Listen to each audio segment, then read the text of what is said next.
जनजीवन संवाद उपस्थापन मु लहरिका पट्टनायक। आसंता काली भाई भौणी स्नेहर पर्व राखी। भाई मान हाथ में राखी बांधिबा लगी एही पर्वटी को खूब उत्सुकतार सह अपेक्षा करिथांती भौणी। सतरे भाई भौणी संपर्क नियारा। तेबे देशर केतेक स्थान रे भाई भौणी संपर्क को नहीं एमिति अजब परंपरा रही जहाँ जानिले निश्चय आश्चर्य हेबे। एमिति केतेक परंपरा विषय आसंतु जानिबा।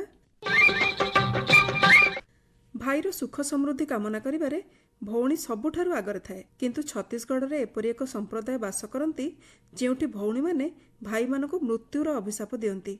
अवश्य परे सेमाने एथिपाई प्रायश्चित भी करिथांती।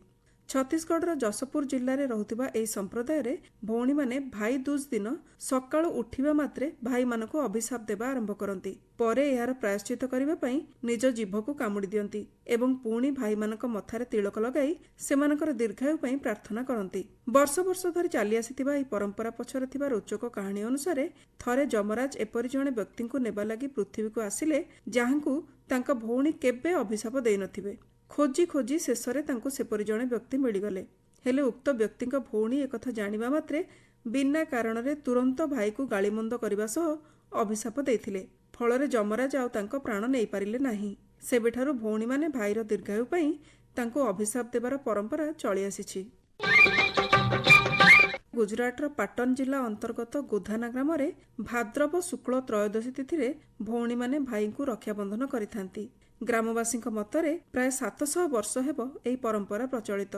यार कारण दर्शाई सेमाने कहती प्रति वर्ष श्रावण पूर्णिमार ठीक पूर्वरु ग्रामर परंपरा अनुसार एक पोखरी निकटरे समस्ते एकाठी हुअंती एवं सेमानंक मध्यरु 4 जण भितरकु जाई माठियारे पानी आणंती।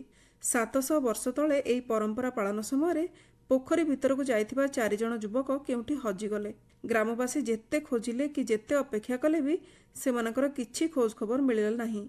शेषरे सेमाने 4 युवकंक मृत्यु होइतिबा जानी गाँ को फेरिले। शोकाकुल परिवेश भितरे श्रावण पूर्णिमारे रक्षाबंधन पालन न करिबाकू सेमाने निष्पत्ति नेइथिले।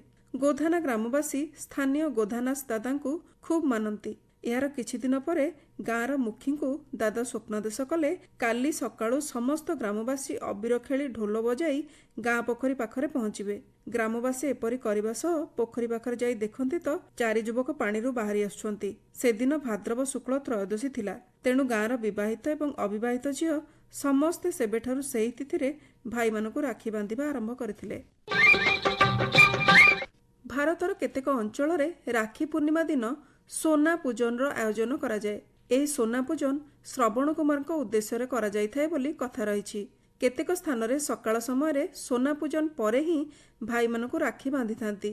ए संपर्क रे थिबा किंवदंती अनुसार अयोध्यार राजा दशरथ शिकार करबाकू जाइथिबा बेले जेतेबेले भूल रे ऋषि कुमार श्रवणंकू तीर मारिदेले सेठी श्रवण कुमार मृत्यु होइथिला।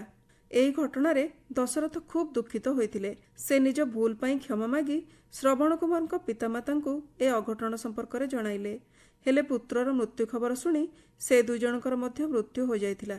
प्रायश्चित करबा लागि राजा दशरथ श्रावण पूर्णिमा ठारू श्रवण पूजा करबा प्रथा आरंभ करथिले एवं सेबेठारू राखी पूर्णिमा दिन श्रवण पूजा परंपरा सृष्टि होई क्रमे एहा सोना पूजन नामरे परिचित होइतिबा कुहा जाय।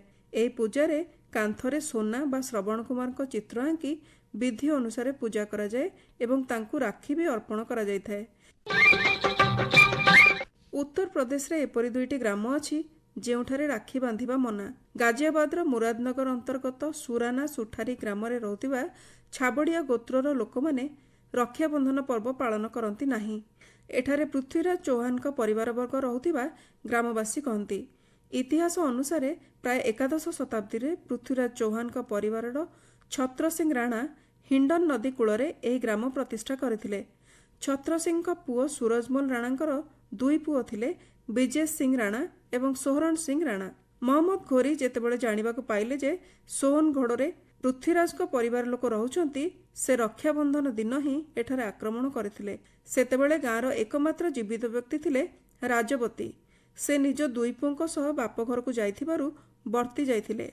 राजवतींक 2 पुओ मामू घरे बड़ हेबा परे सबु कथा जानिले एवं सुराना और सुठारी ग्राम प्रतिष्ठा करथिले।